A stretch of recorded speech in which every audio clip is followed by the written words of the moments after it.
What's going on, everyone? John Matrix here. Hope you're all doing well and having yourselves a wonderful day. We're going to be continuing here with the exploring series. We're going to be doing SCP-4840, the Demon Lancelot, and the Flying City of Audapaupadopolis. That's a long name. Autopolis, something like that. I'm probably butchering that. But anyway, that's what we're getting into today. Links will be down below in the description, as always, to the Exploring Series channel and to this original video without my commentary and reaction. So you could please do me the favor of clicking those links. If you enjoyed this video as we go through it, go over there and give it a like. And if you enjoy the Exploring Series content, please go to his channel and give him a sub if you're not subbed to him already. He makes a lot of wonderful content for the SCP universe and many more. So yeah, we're doing this reaction live, as you can see. If you'd like to come and join the discussions as we go through these videos, we'd love to have you guys come in here and join us, give your 2 cents on what we're talking about. There is a link below in the description, as well as a join button underneath the video, and check those out and get early access to videos. You can get priority in any kind of requests you might have, etc., etc. So just check out the different tiers and benefits that I offer. See if any of those would interest you, and if you would like to become a member of the channel. But regardless, after all that and shameless plugs, let's get into this video here. Again, SCP-4840, the Demon Lancelot, and the Flying City of Audapaupadopolis, blah blah blah blah blah. That word that I can't pronounce. So let's go. SCP-4840, the Demon Lancelot, and the Flying City of Audapaupadopolis. Autopolis, that's the one. See, I said it right. The SCP universe is massive. Not only in size, of course, but also in scope.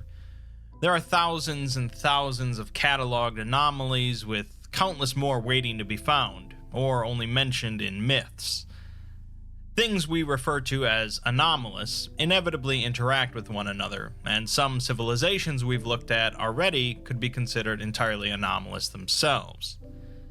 SCP-4840 contains a story about the ancient past, and includes mentions of a large number of SCPs we're familiar with. It's also a bit of a follow-up to SCP-4812, Wrath, which I've covered previously. Yep. I'll do my best to provide some short explanations or references as we go, but viewing previous videos in this series will likely help out a lot. SCP-4840 itself is an ancient, abandoned, floating city located roughly 8 kilometers above an empty region in the Russian Arctic. You know, I can't help but think, for those of you that are D&D fans and you watch Critical Role, it's giving me vibes with a lot of the floating city stuff that they've built in their lore. But anyway, that's just a little side note that my brain has gone to. The city is around 5.5 kilometers in diameter, and while the architecture of the city suggests that it predates any known civilization, it was clearly constructed using advanced techniques and materials for the time. So I would assume this is a city that was part of, if not was the main, like, kingdom castle for the Sky City that was mentioned in Wrath, such as gas lamps. The city also bears markings that seem to be a long-dead human language, a precursor to ancient Greek and other Mediterranean languages, not found anywhere else in the world. Interesting. Foundation linguists that have deciphered the language have determined that the city was once called Autopolis, roughly translating to City of the First Father, and over 100,000 people once lived here. There is no evidence that a single event led to its decline, but rather that the population simply left over an extended period after the loss of its first and only leader. The city is divided into 4 quadrants, all connected by a large central hub. These quadrants were populated based on craft, with blacksmiths and metallurgists in one, engineers and designers in another, Interesting.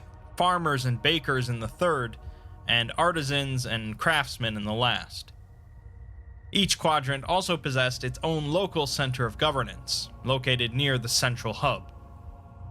The central hub contains 3 large stone temples, designated the Temple of Sunrise, Temple of Sunset, and Temple of Night, with a larger, ornately designed Great Hall that was likely used as the seat of the city's power. Underneath this Great Hall is a large stone door, completely inaccessible to Foundation personnel. The door can be opened, but individuals who attempt to pass through feel a building tension that overcomes their bodies, describing it as an increasingly uncomfortable feeling of guilt and regret, often accompanied by panic and anxiety, capable of incapacitating anyone who presses on.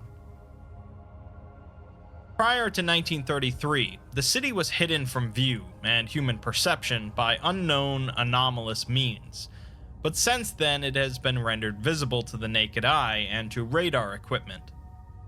Obviously, that's no good for the Foundation, so they've installed scrambling devices and cloud cover generators, as well as physically moved the city to its current remote location to help conceal it. The city of Autopopadopolis is completely abandoned, aside from two entities, SCP-4840-A and 4840-B. Alright, so before we go on, it's interesting, that they had temples there that worshipped both the dawn, sunset, and the night. So I wonder how that's going to play in, if at all.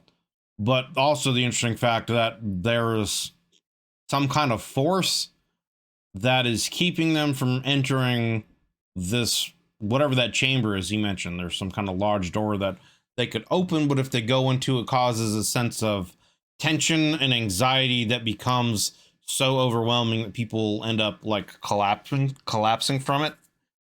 I wonder, obviously, what that means, if that's guarding something, if that's a reaction to maybe whatever the propulsion system is for this sky city that's keeping it afloat, or if it's some kind of, it seems like it would be some kind of security system, right, that's preventing people from being able to enter and find something.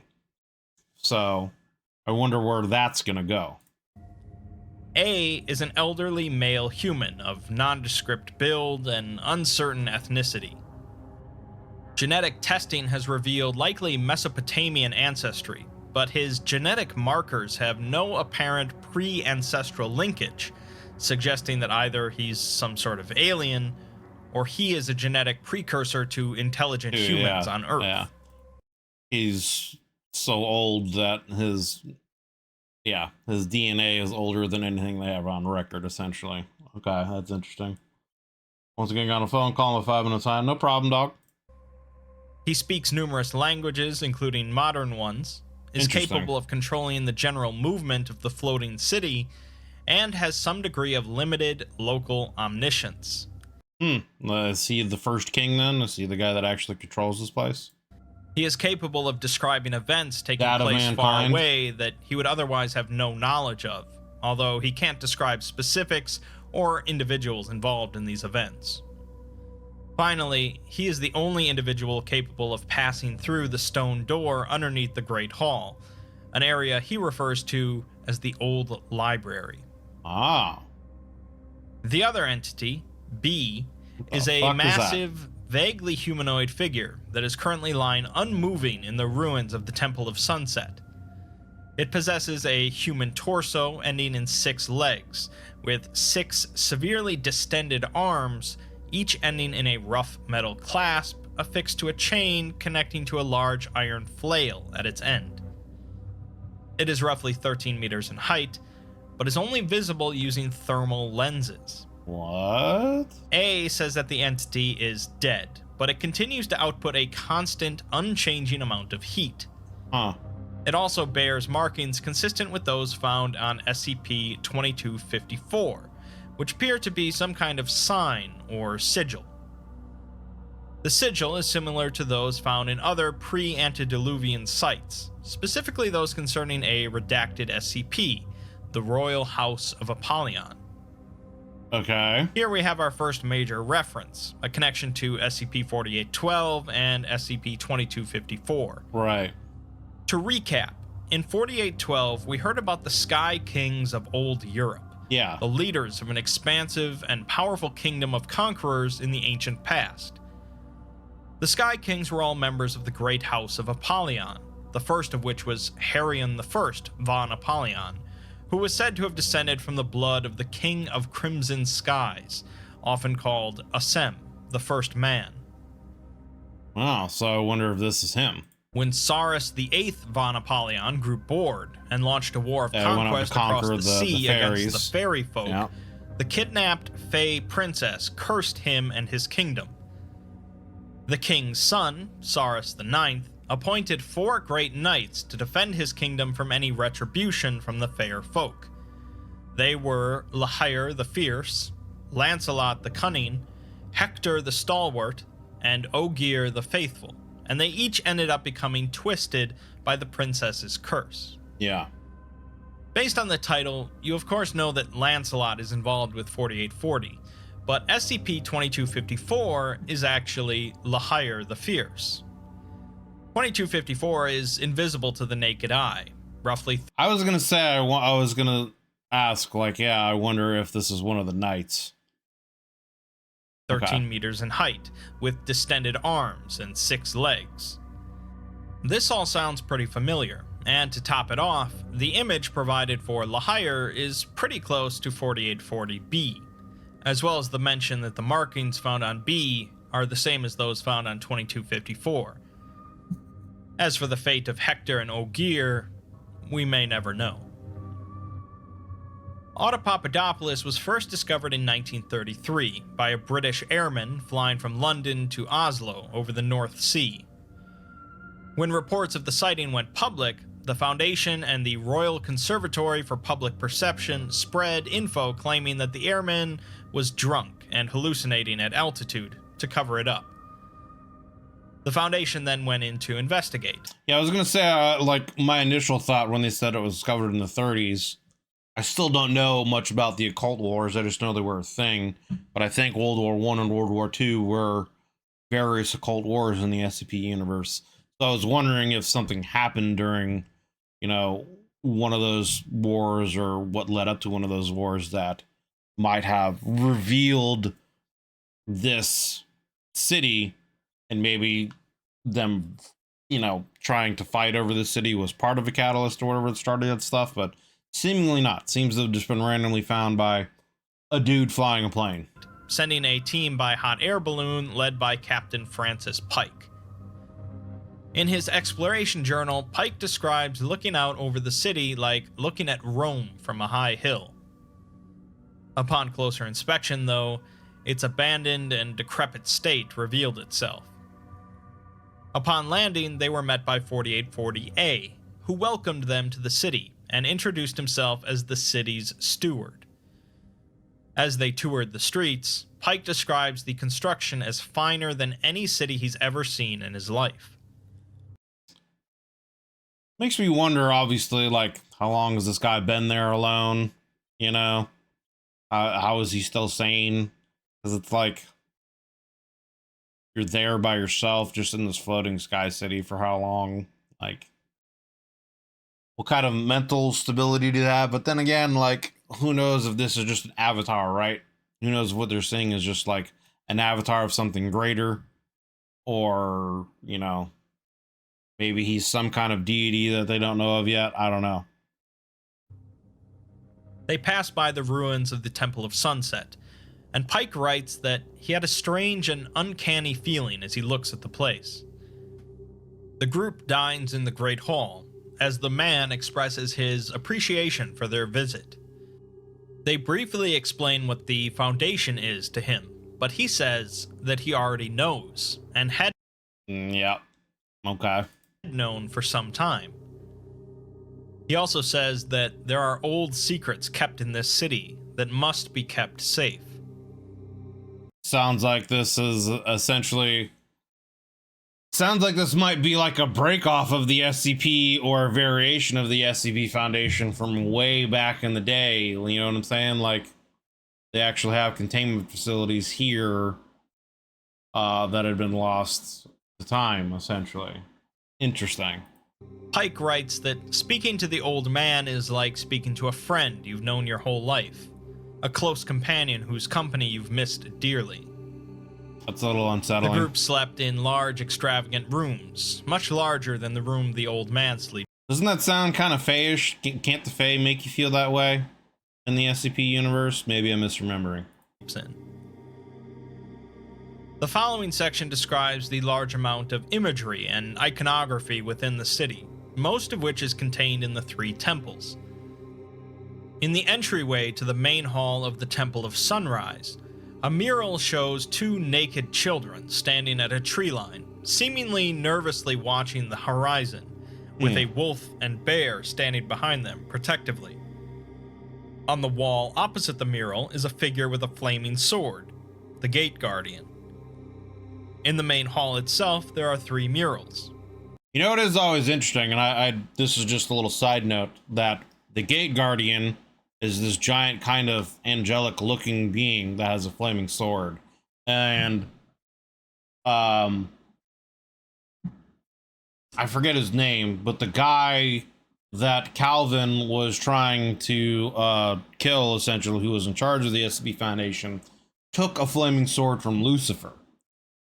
So I wonder if also, like, Lucifer was like the first of maybe a Gate Guardian and rebelled, you know? I don't know. I just wonder if there's some other kind of connection between them with that as well. On the far wall is a brilliant sunrise, with the city of Autopolis in the foreground.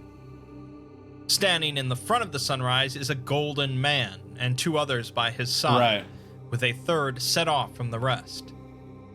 The man is holding a long rod with a silver point, wearing a shining crown. In the sky above them is a bronze dragon with green eyes. Oh, shit. And words on its side reading, "They will know what is." The identity of these figures will become clear later on. The mural on the eastern wall depicts a meeting. The only other SCP that I've ever heard of dragons is the one where they specifically say, you know, where did the dragons go? And it's the idea of, you know, this guy opens a box and there's origami dragons, and potentially gets into the story about how these ancient people had different, you know, pacts or whatever with humanity, and humanity somehow forgot these pacts, and then these other creatures are starting to want to war and take over humanity, and the dragons gave their lives to essentially protect us and had to move their, you know, gate or whatever somewhere else. I don't know. It was an intriguing story, and I guess kind of the idea was that humanity's thoughts of dragons and these mythological creatures was what was keeping them alive, etc., etc. But that's the only other SCP that I can think of that I remember, other than 682, which is something different. It's not really a dragon, but like, it's the only other reference in any kind of SCP that I know of that has anything to do with dragons so far specifically. Meeting in the Great Hall with what is. The identity of these figures will become clear later on.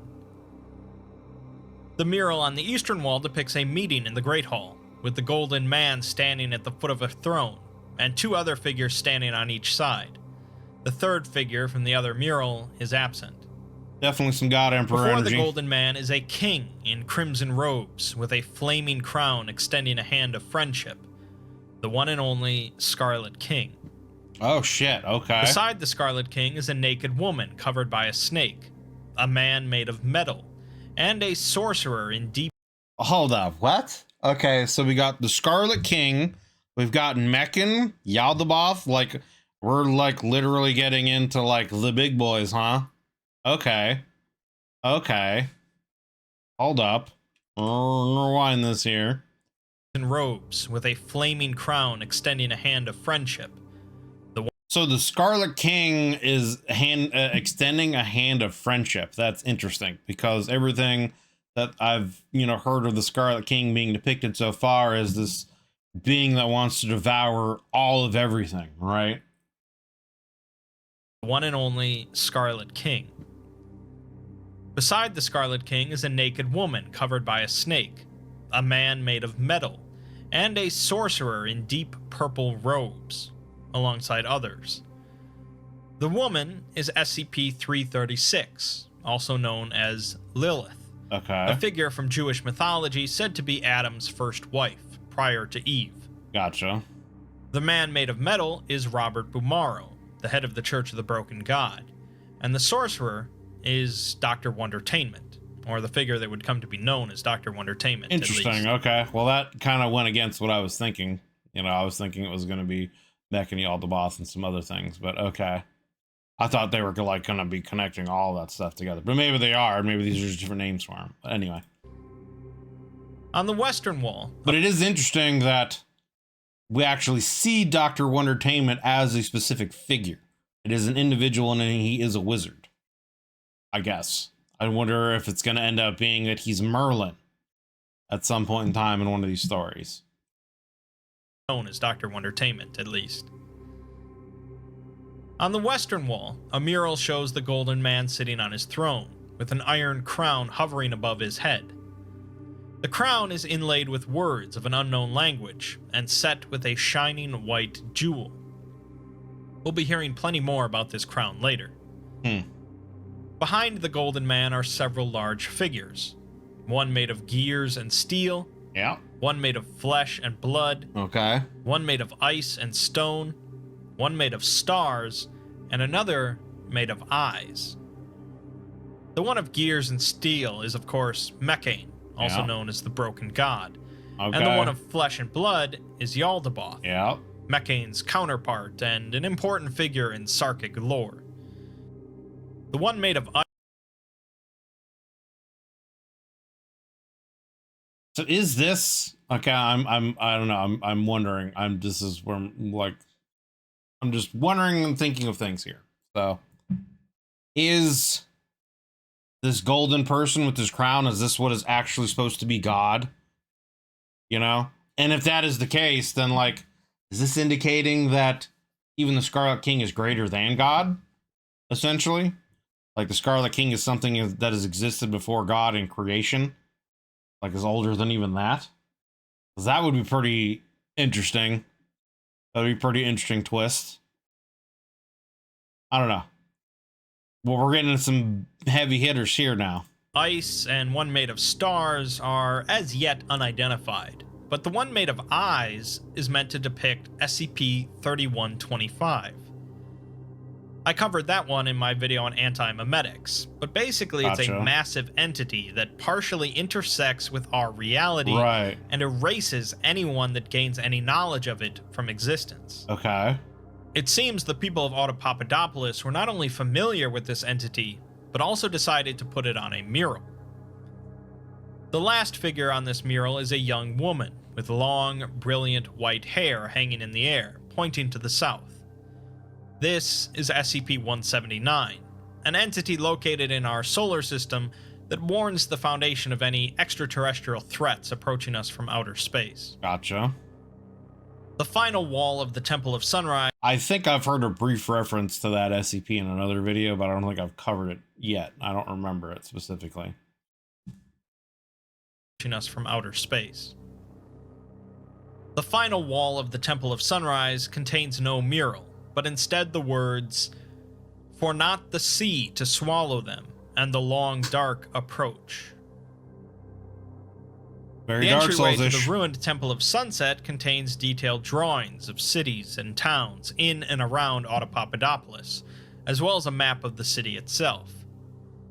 It seems at one point the city was surrounded by large walls, with small towns and villages next to these walls. To the east of the city was a river with another town and farmlands, with the words, "The Lands of Men," emblazoned on the side of the same bronze dragon from before on top of the mural. An arrow points to the southeast, with the words, "Lands of the Blood Kings and Necromancers," and another arrow points west, with words reading, "The Far Strange West." Based on SCP-4812, we already know what existed in the West during this time, as the Conquerors went to war with the Fair Folk, who were also involved with the war with the Children of the Night, SCP-1000.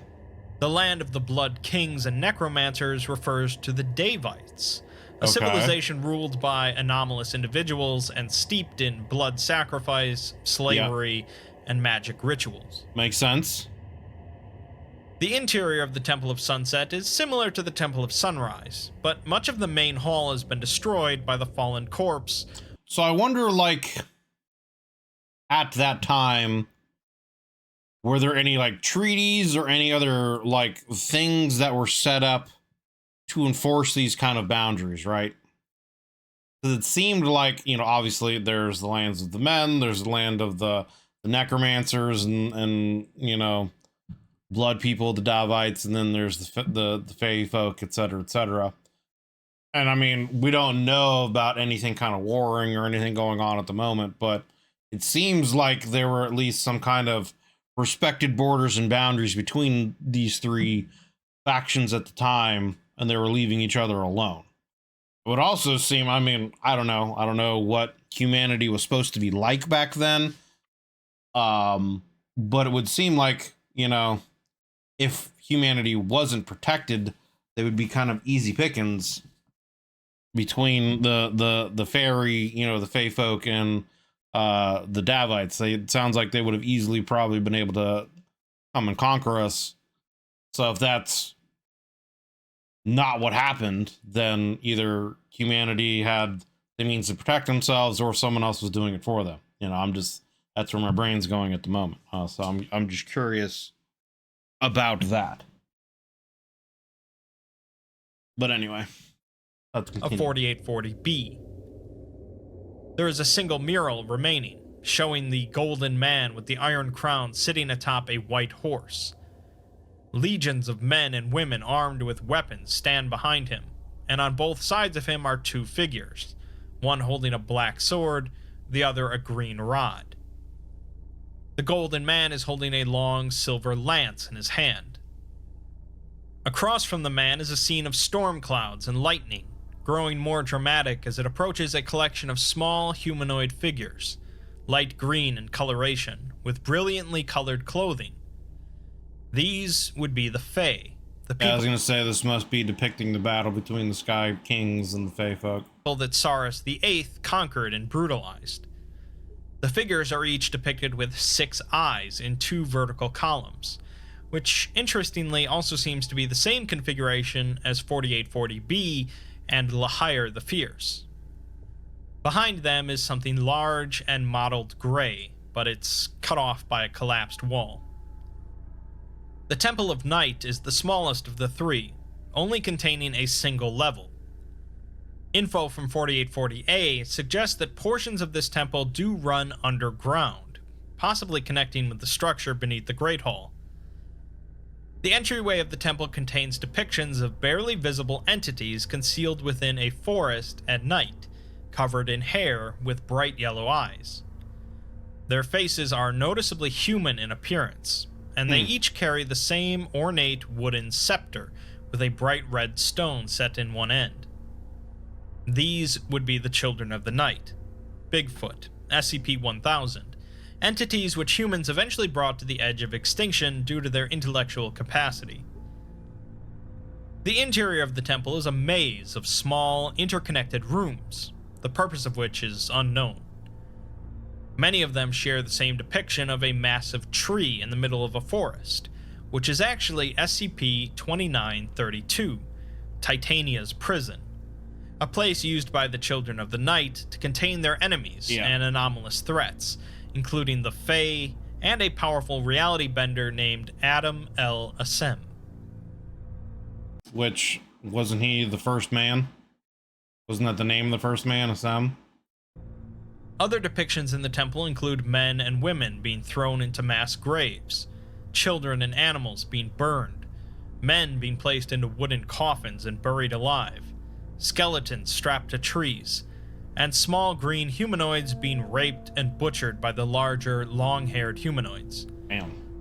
These are clearly images related to the Children of the Night's wars against humans and the Fae, although why they are here in Autopopadopolis is a bit of a mystery. Unless this is some kind of specific record-keeping place. Like, if that's the point of this place, is it supposed to, like, chronicle history of everything? I don't know.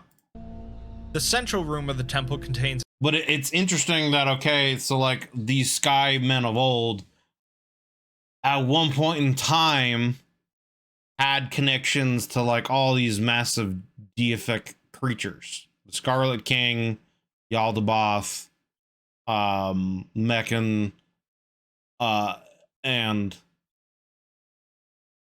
Yeah, just all these other, like, major characters.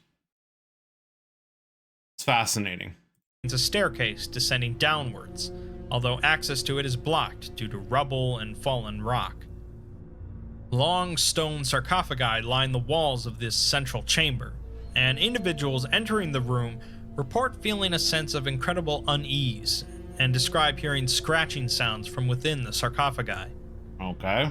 During an investigation in the temple, one team reported finding a room with a door marked with the Foundation's seal, which opened up into what appeared to be an abandoned Foundation site identified as Site 000000.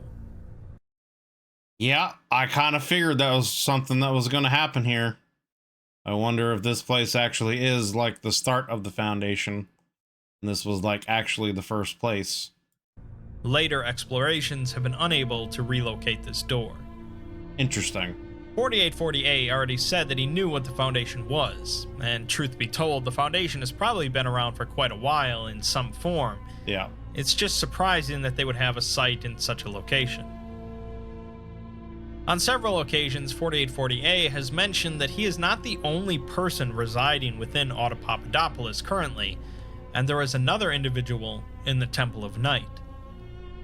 He has been reluctant to say anything else about who this person might be, and notably, he's never been seen entering the Temple of Night for any reason. That's kind of creepy. Finally, then, we have the sealed chamber underneath the Grand Hall. The area 4840A refers to as the Old Library. See, like, the fact that it's called the Old Library would just, I would want to go in there and just see what's in there. You know what I'm saying? Like, my curiosity would be so piqued. Like, what knowledge, what stories, what anything is in there, what history of humanity is there to learn more about, etc., etc. Like, I would want to know. I would just want to know. The stone door leading to the chamber has two figures depicted on it. The one on the left composed of a single vertical shaft of ornately decorated gold and silver with a smooth white stone set in its center. The figure on the right...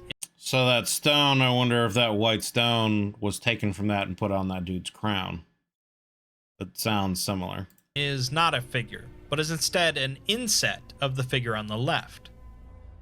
The left part of the door is made of white marble, with bronze hinges and gold fixtures.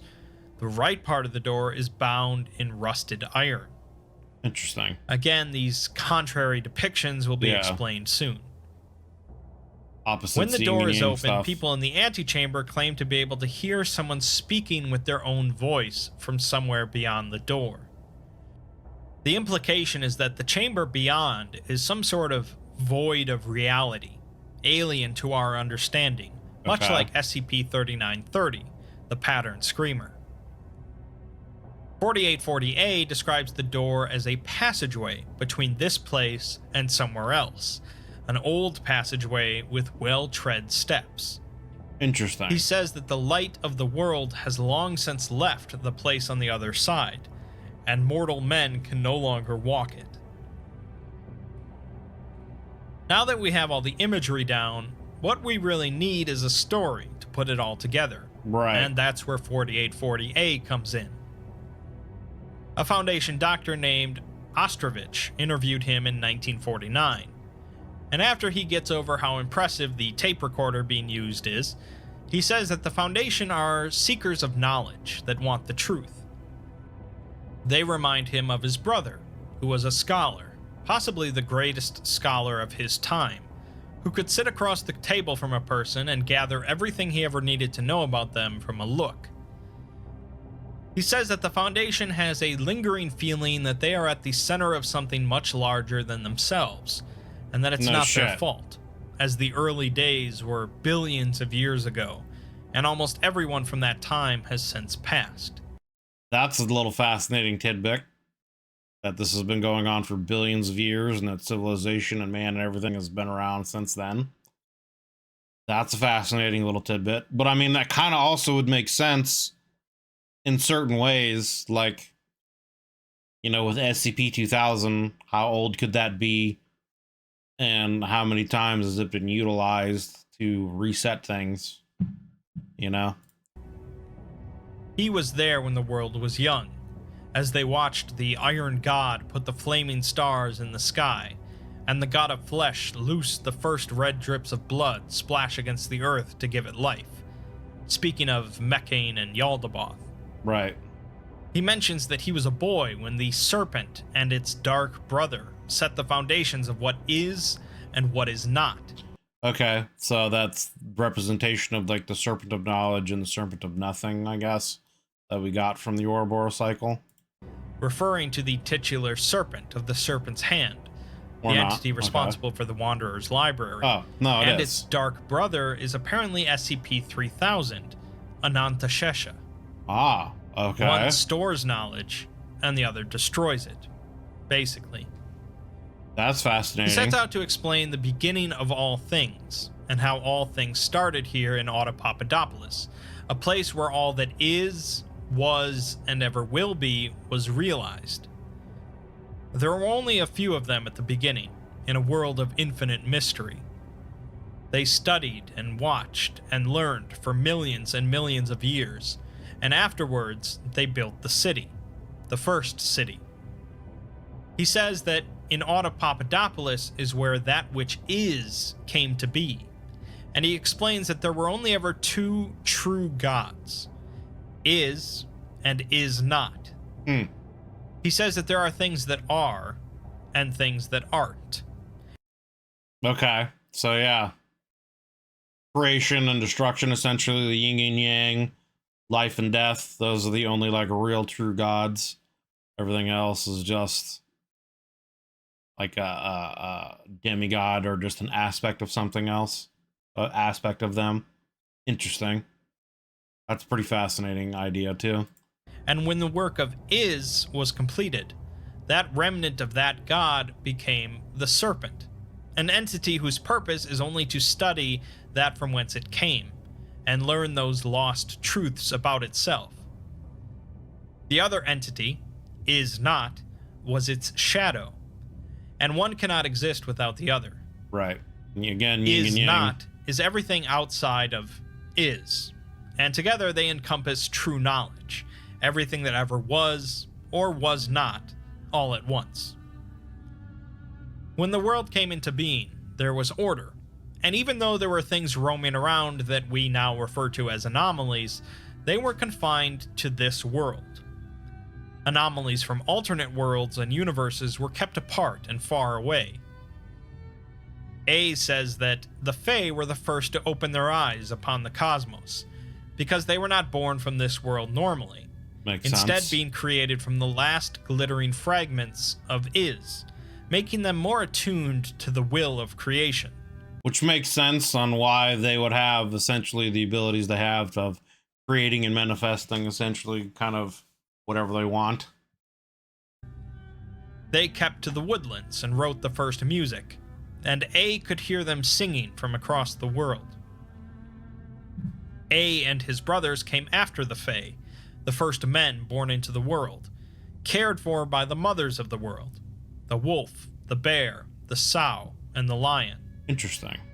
As they grew, they gave themselves names and wandered the world, marveling at its mysteries and reveling in the life they had been given. A describes the experience as serenity. I bet.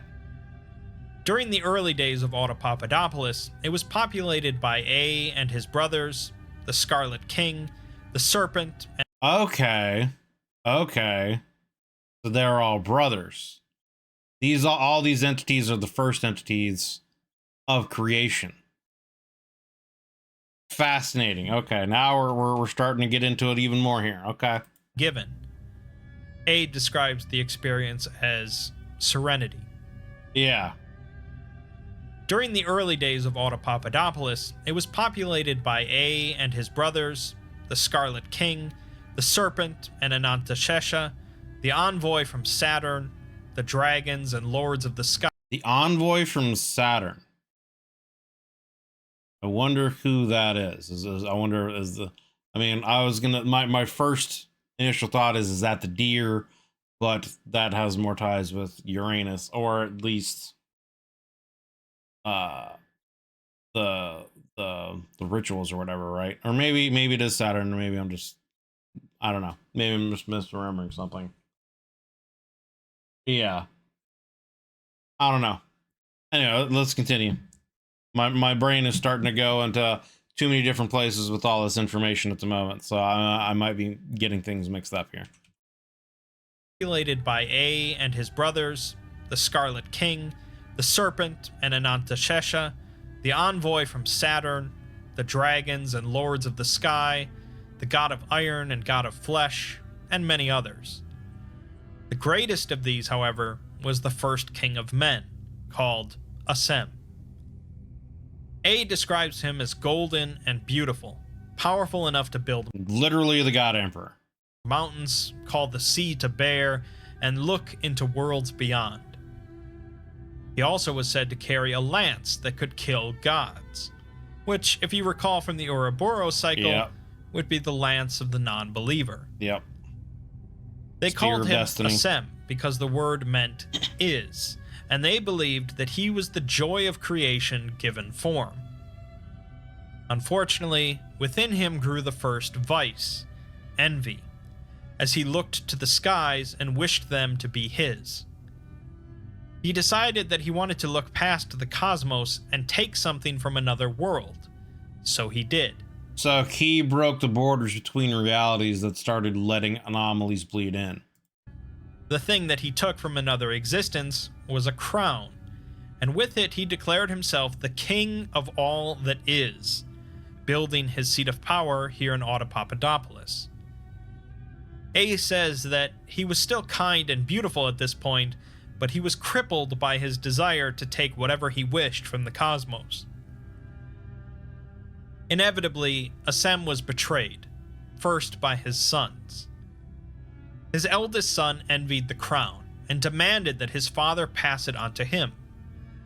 He ended up raising an army and savaging his father's lands, laying waste to the world of men, but ultimately he was struck down by Asem and locked in a stone tomb deep beneath the earth. The middle son also wanted the crown, but he spoke passionately to the people of that world, calling upon their sense and reason to demand that Asem pass the crown to him.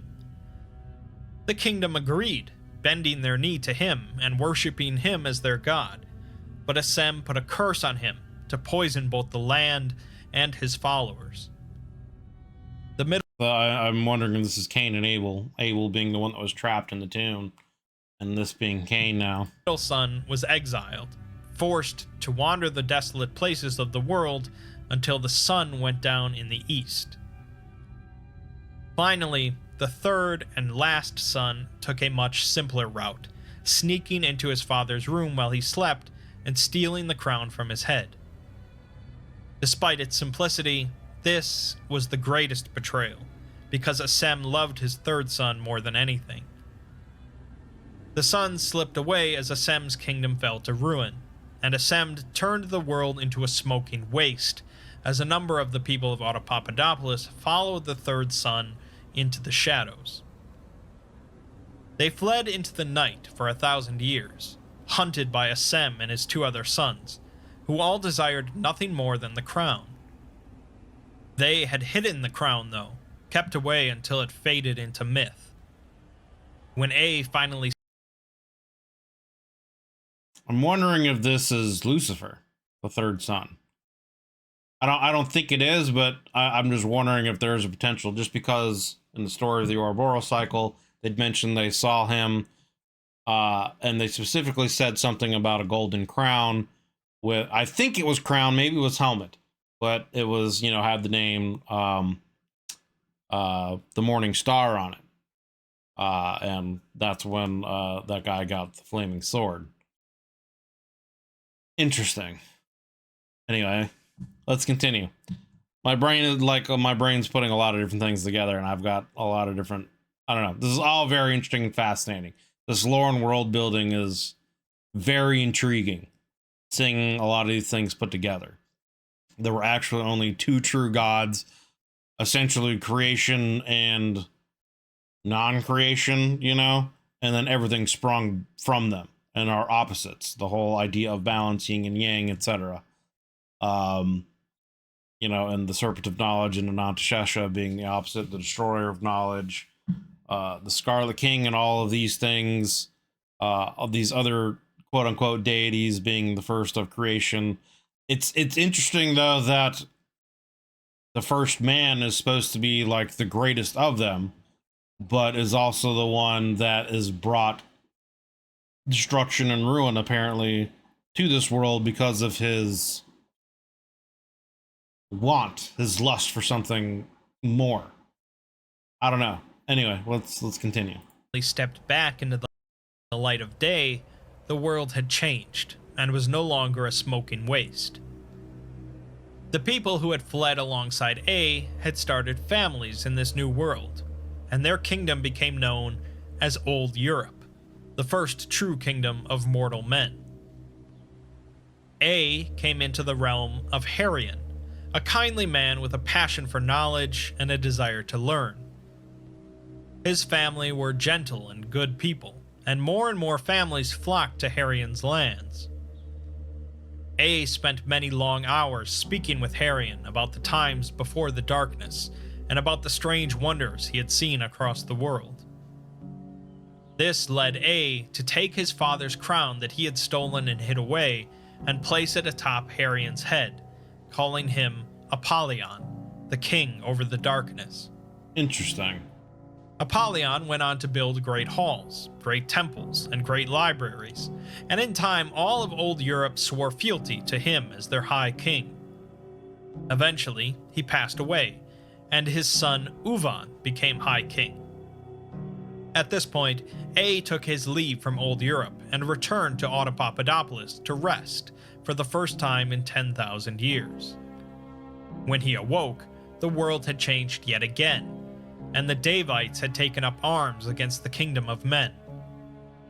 The house of Apollyon had become known as the Sky Kings, and were pillaging and conquering across the continent. In the west, the Fay were dealing. So again, this is kind of like repeating themes of cycles. The crown, not necessarily that the crown itself corrupts, but maybe the idea of a crown. I don't know. Maybe it's the idea of like something with status, or just the crown is kind of a metaphor for like wanting or envy or jealousy, something along those lines, you know? And eventually over time, you know, the cycle of man needing and wanting more leads to them going out and, you know, conquering and starting wars and potentially their own downfall. Dealing with the children of the night had become known as the Sky Kings, and were pillaging and conquering across the continent. In the west, the Fey were dealing with the children of the night, and these wars laid the foundation of the world to come. Eventually, the Sky King Zorus came to Autopopadopolis, where A was hiding out, and demanded that he give him Asem's lance. Even if A had wanted to, which he didn't, he couldn't give him the lance because it had been lost a long time ago. When Zorus was told this, he threatened to turn the city over in order to find it. In order to protect the city and the deep secrets that it holds, A called upon the last of the Titans still on the earth, the great dragon Barata, and together they raised the city into the sky. Separated from the world of men, A watched for thousands of years as king after king came and went, each carrying on a bloody legacy while wearing the crown of Apollyon. He watched as the Deva hero Gilgamesh slayed Cyrus II's only son in single combat on the fields of Jerusalem, and the dread sorcerer Noah el Meto raised the seas to wash away the lands of men until he was struck down by Maladrau the Wrathful. He watched Jore Apollyon sail across the sea to meet with the king of the Children of the Night, and then watched as she was buried alive to feed the heart of their horrible goddess tree. A watched as the world turned.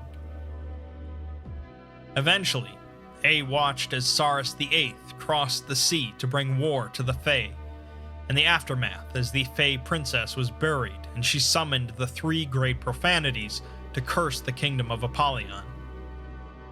A watched with sadness as the kingdom fell, and Saurus IX suffered his 4 betrayals as his knights became twisted by the dark magic, becoming monsters and beasts. That's what I thought. I thought it was the knights, right? Let me listen to that again. That's what I thought in the video with Wrath, that the 4 knights were actually these monsters that had been cursed and twisted. Turned. Eventually, A watched as Saurus VIII crossed the sea to bring war to the Fay, and the aftermath as the Fay princess was buried and she summoned the 3 great profanities to curse the kingdom of Apollon.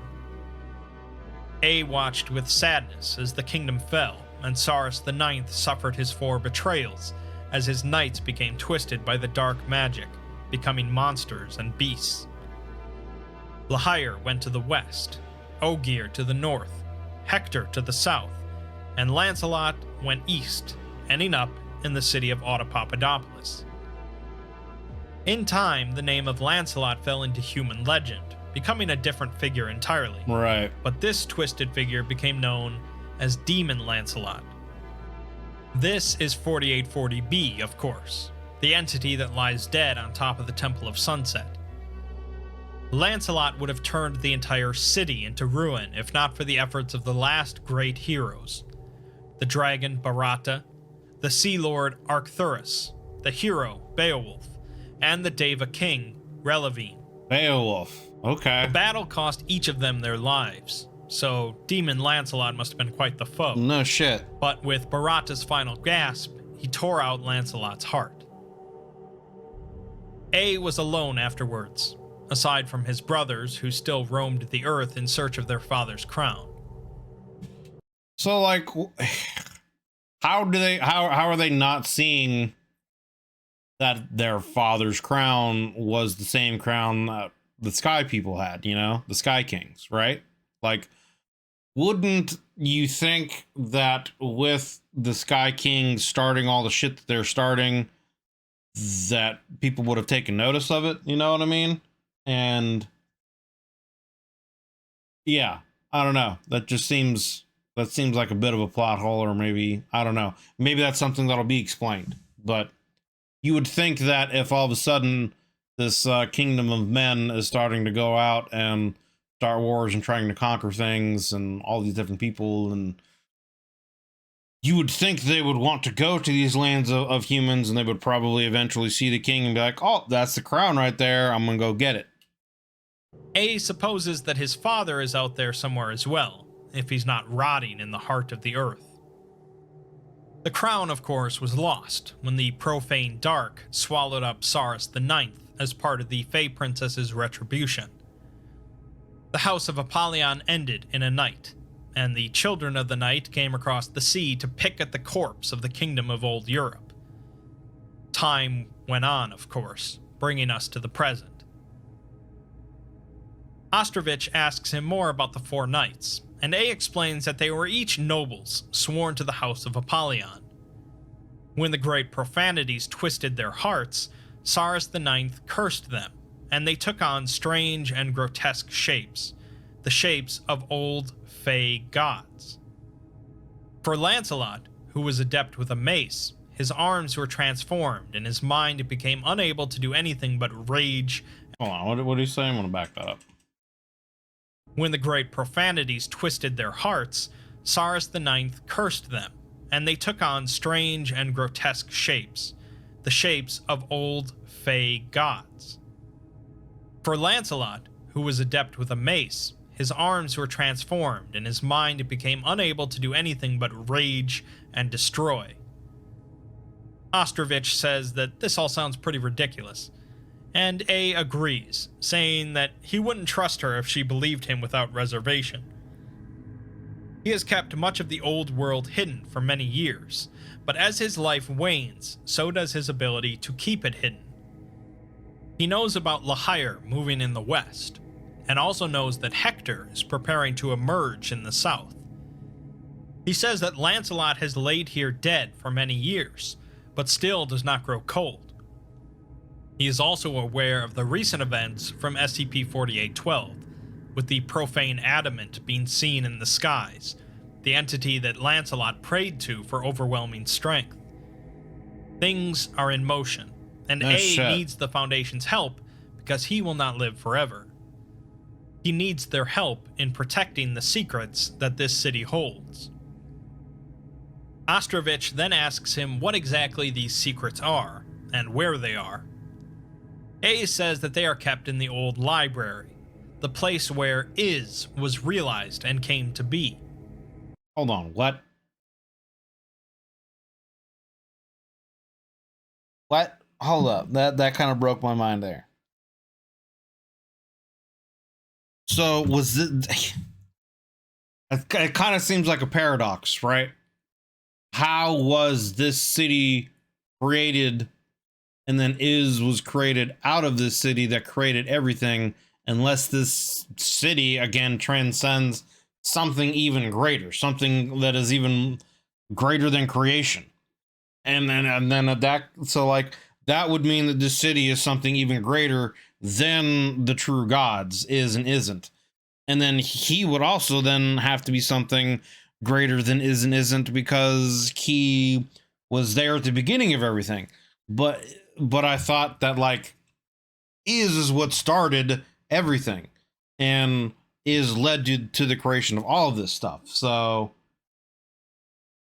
yeah, it's I guess a chicken and the egg kind of situation. It's meant to be, I guess, a paradox kind of thing. Are you gonna watch 66 after this?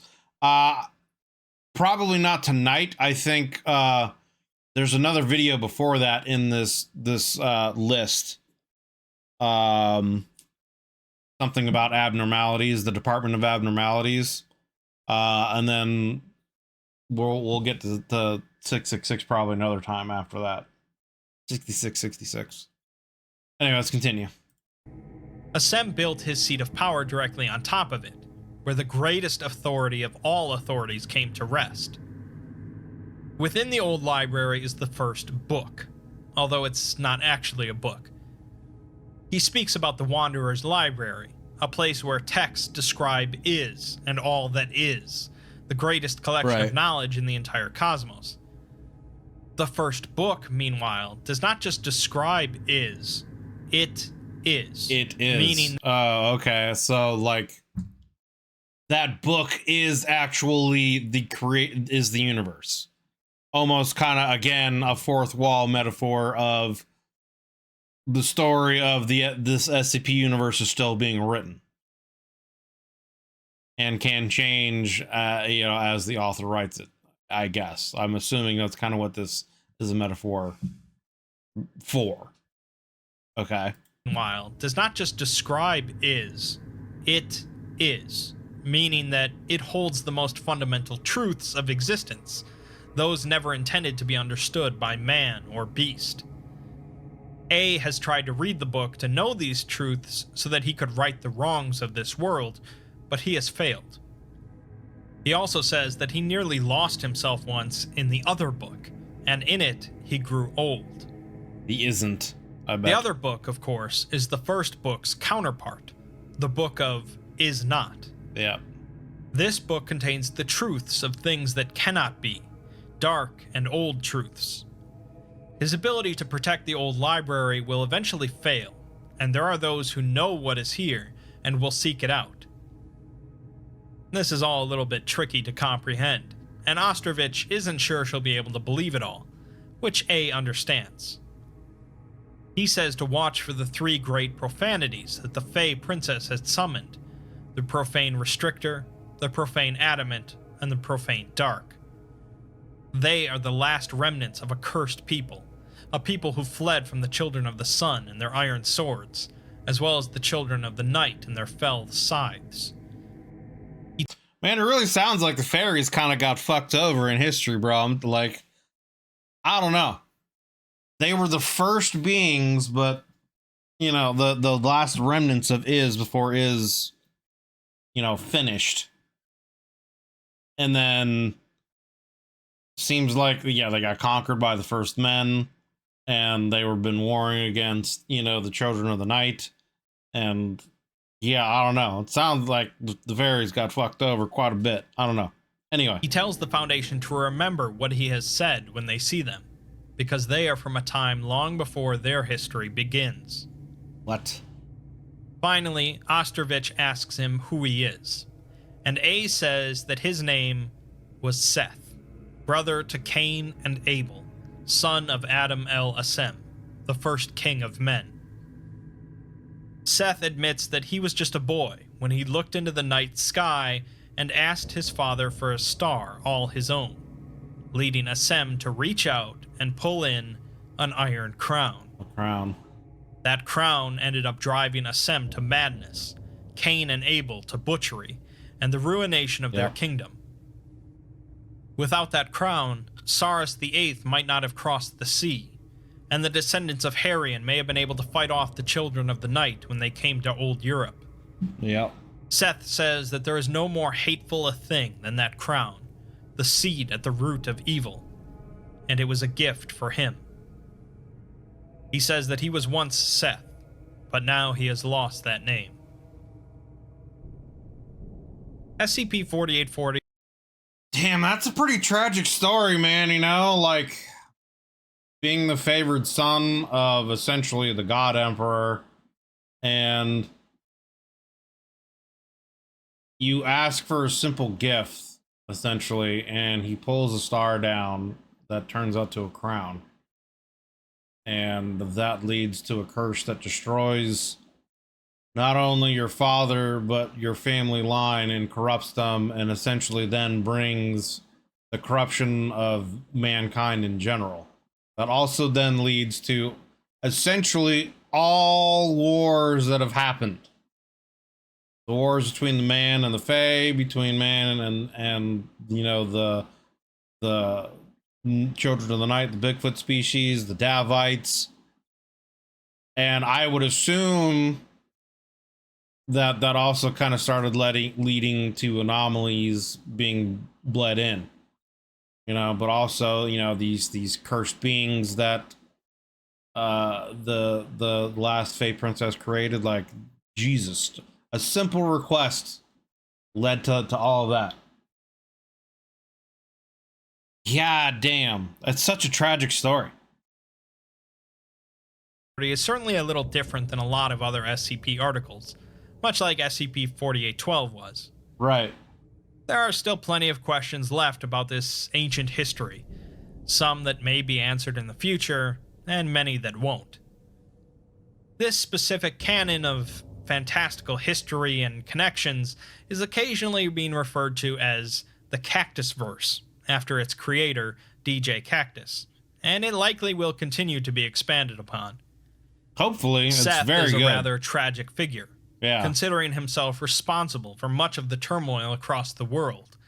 But his time will come to an end, so hopefully the Foundation can step up and take over his job to protect. I wonder if that also means that he was the first person to create the actual Foundation, because he knew what the Foundation was. It could just be that he'd been watching and, you know, knew the Foundation because he essentially has been, you know, the watcher on top of the city and watched all of civilization and everything since the beginning of, you know, creation. It could just be that's what it is. But I wonder if he himself may have somehow created the Foundation as a way to try to right some of the wrongs, you know, because he said he looked into those books and he tried to change some of the things unsuccessfully. So I wonder if maybe the Foundation was part of that process, you know? I don't know. That kind of made a butterfly effect moment when the sun took the crown, yeah. Yeah, that one little moment had lasting ripples that affected the universe for eternity. Anyway, let's finish this, and then I'll give my final thoughts on this video, because there's a lot.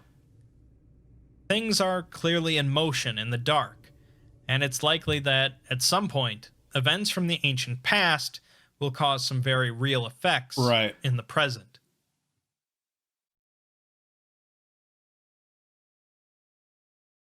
Okay, we got a quote. They say the profane adamant is seen again in the skies, and that the profane adamant was who Lancelot prayed to for strength, overwhelming. Something is moving here, something that has been lying dormant for many long eons. And so I require your aid. We were called immortal, and while I've lived in an impossibly long time, I will not live forever. The strain of sustaining the city drains me, and the day will come when it must be passed to you, the sons and daughters of men. You will have to guard these secrets. Bro, I want to know what those secrets are. I'm just saying. Like, I want to know more about all of those secrets. But I almost have to watch this video again to kind of really take in everything, because there actually really was a lot in this video. But it's fascinating, the idea that essentially there really are only two gods, creation and essentially the opposite of creation, destruction, whatever you want to call it, life, death, yin and yang, etc., etc. And is essentially created all that is, and then because, you know, of all that is, the opposites were also created, you know, everything that can't be, and everything. So like everything that is and that everything, it's an interesting idea that then, does that also mean that because it's the idea of everything that is and everything that will be has then been created at that moment, that, and everything that is and everything that cannot be was created at that moment, that everything is then predetermined, you know? Is everything then predetermined in this universe at that point in time? And again, maybe there's a cycle of an even greater cycle of life and death, and you know, implied in that. But just the idea that,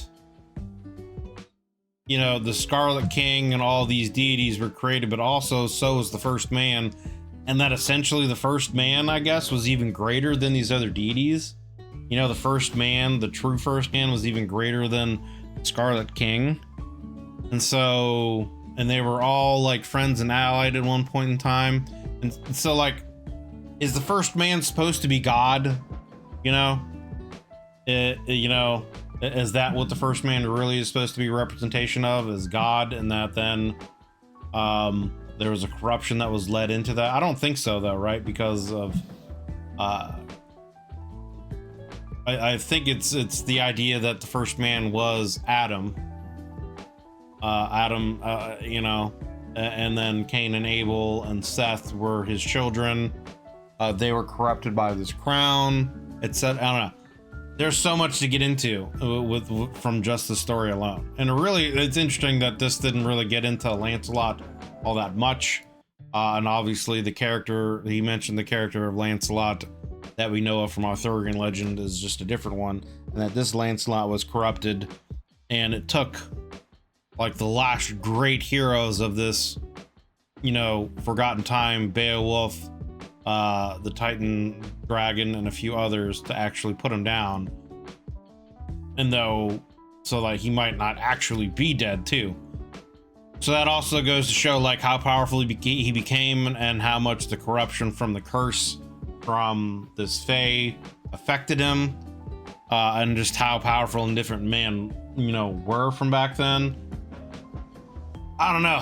It's very fascinating and very intriguing, and you know, a very interesting, essentially, creation myth for our universe in the story, and how I like how it blends together a lot of, you know, real life biblical aspects and histories and stuff like that into this. So it's very, very interesting, very fascinating. I want to know, obviously, what is in that library, you know, what more secrets are in there.